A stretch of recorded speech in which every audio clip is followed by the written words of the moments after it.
Alexandre Lacazette est à la une de toute la presse en Angleterre en ce dimanche. Victoire dans le grand derby Arsenal face à Chelsea, 3-1 pour Arsenal avec Lacazette, Saka contre un but d'Abraham. La rage de Frank Lampard, pas content du tout face à Arteta. Je vous ai grossi la une qui est ici. Vous le voyez qu'Alexandre Lacazette est à la une de l'ensemble de la presse britannique et donc Arteta qui a pris un bon bol d'air. Il était dans les flammes, Arteta. Il était en grand danger et il a eu l'audace de parier sur la jeunesse d'Arsenal. Regardez les plans de bataille justement. Frank Lampard ici avec Chelsea, notez bien Thiago Silva et Kurt Zouma. On va y revenir. L'incarnation de la jeunesse lancée par Arteta avec Smith Rowe, l'anglais âgé de 20 ans et Martinelli, le brésilien âgé de 19 ans. Notez bien les numéros 32 et numéro 35. Pourquoi je vous en parle? Position moyenne d'Arsenal dans ce match. Alexandre Lacazette est ici.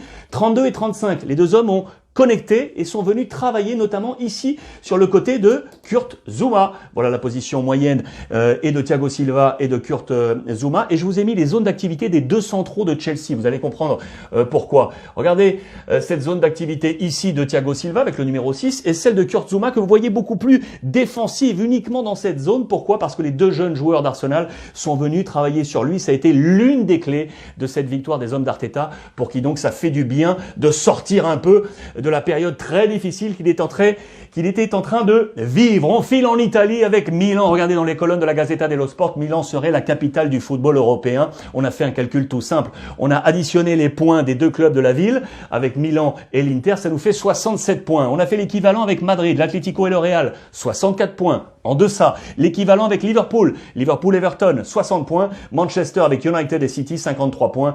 Les Milanais sont donc devant avec Ibra et Lukaku de l'Inter. L'Inter où on fait son marché, je vous en ai parlé ces derniers jours. Le coach Conte avec son petit caddie, avec voilà ce qu'on veut mettre dedans et voilà ce qu'on voudrait en sortir. Alors on va rester pour l'instant sur les sortants éventuels avec Eriksen tout d'abord. Le Danois arrivé en janvier 2020, vous le savez, pour 20 millions d'euros en provenance de Tottenham. Salaire de 7,5 millions d'euros à l'année, contrat jusqu'en 2024. Le Belge Nainggolan qui était prêté la saison passée du côté de Cagliari où il avait retrouvé une stature de leader, il aimerait la garder, il lui faut donc quitter l'Inter pour cela, pourquoi pas repartir à Cagliari. Et enfin Vecino, l'Uruguayen qui était l'un des piliers de l'ère Spalletti, il joue moins, des blessures également. Voilà les trois principaux sortants. Côté arrivée, Paredes, je sais que ça vous intéresse, on en a déjà parlé ensemble, le milieu du Paris Saint-Germain qui pourrait arriver du côté de l'Inter. C'était déjà à l'ordre du jour lors de l'été dernier. Gervinho, l'ancien Lillois aujourd'hui à Parme, qui a le profil parfait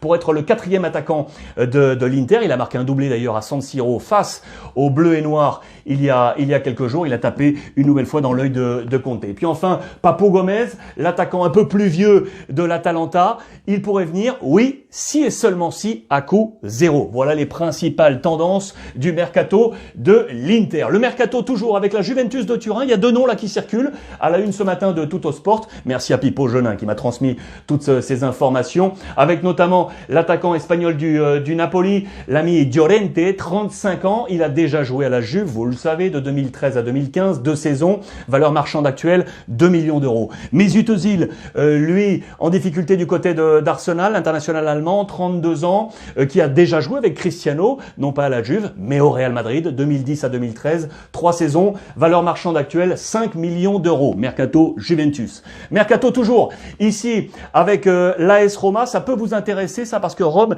cherche un latéral droit et il y a un Français. On a tout d'abord ce profil ici qui est Omer Agic, 18 ans, international suisse qui joue au FC Zurich.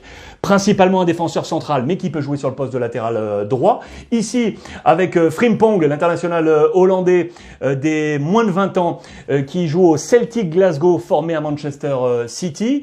Ici, en quatrième position, l'américain de Dallas, des international U19 américain Reynolds. Et enfin, le français que vous connaissez, le joueur de Rennes, Brandon Sopi, U18 international. Voilà les 4 noms qui intéressent l'AS Roma. Travaille pour pour Thiago Pinto, le tout nouveau manager général de l'AS Roma qui va prendre en charge l'équipe au 1er janvier, ex de Benfica. Notez bien, on va en reparler tout de suite. Très intéressant ce mercato. Voilà aussi de quoi je voulais vous parler parce qu'en conférence de presse, la sincérité de Gattuso, le coach napolitain 42 ans, qui est masqué tel un pirate à son œil droit. Pourquoi? Il est touché, et ce depuis 10 ans, par une maladie, la myasthénie, qui est une maladie neuromusculaire chronique qui est liée à un défaut de transmission entre le nerf et le muscle. Voilà pourquoi son œil est un poil tombant. La transmission ne se fait plus, l'œil n'est plus actif. Regardez le schéma ici grossier pour vous montrer comment ça se passe. Les neurotransmetteurs ici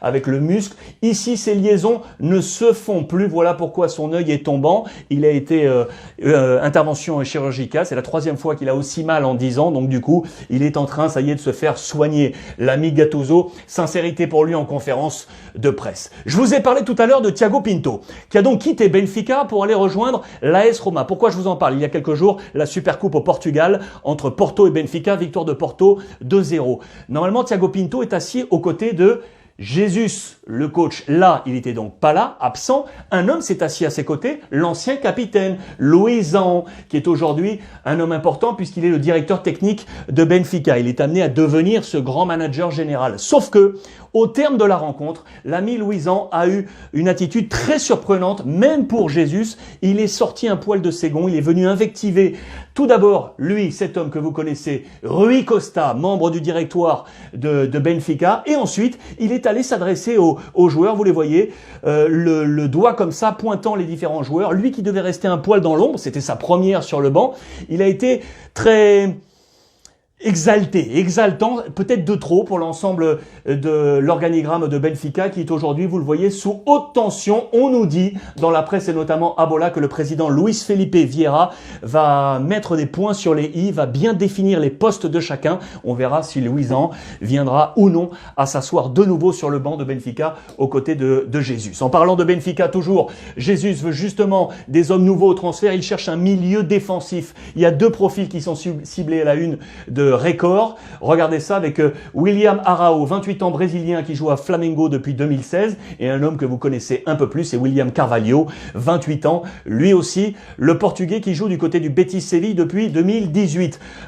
Confidence à la une de Ojogo, Alex Telles, latéral ex-Porto qui avait été sur les tablettes du Paris Saint-Germain, on s'en souvient, qui est aujourd'hui à Manchester United. Je n'ai jamais forcé ma sortie. On disait qu'il avait forcé un poil éventuellement pour sortir à un coup zéro pour filer du côté notamment de Manchester United. Finalement, le transfert s'était fait à hauteur de 15 millions d'euros. Il s'est dévoilé dans les colonnes d'Ojogo. On termine avec l'Espagne et le visage.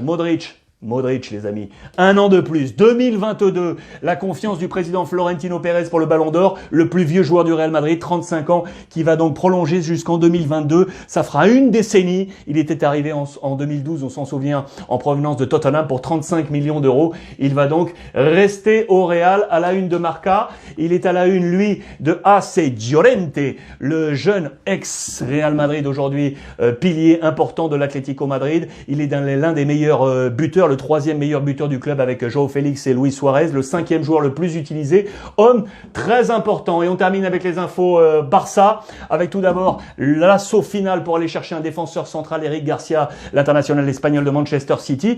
On mettrait pour l'instant un poil de côté Memphis Depay, vous le voyez ici, pour aller se concentrer exclusivement sur Eric Garcia. Et puis enfin, nos confrères du Mundo Deportivo qui reprennent les informations du Parisien aujourd'hui en France sur Pochettino qui veut donc possible Paris Saint-Germain qui voudrait Messi à Paris pour former le trio Neymar, Mbappé, Messi. Affaire à suivre.